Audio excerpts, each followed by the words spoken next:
ka nevojë për 9 miliardë euro të mbyra, ekonomia e bardhë jona. Ja 3 miliardë euro të tjera, të cilat çfarë bëjnë këto?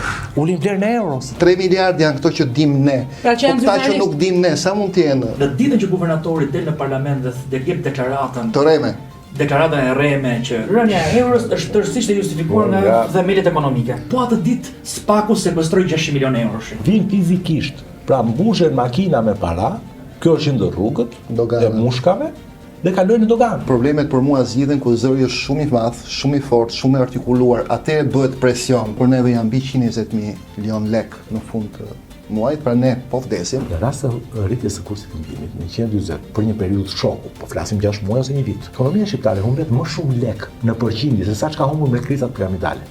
Po do një paketë shumë fort. Çunat duhet të kuptoni gjë. Jeni duke punu për oligarkët dhe qeverinë. Po enten me punën tuaj, se ju të paktën merrni risk. Çfarë mund ndodh në momentin që ne do kemi një pandemi të dytë, një luftë afër vetes, se nuk është dhe e bukur domethënë që janë kamarierët e kuzhinierët e gjithë botës.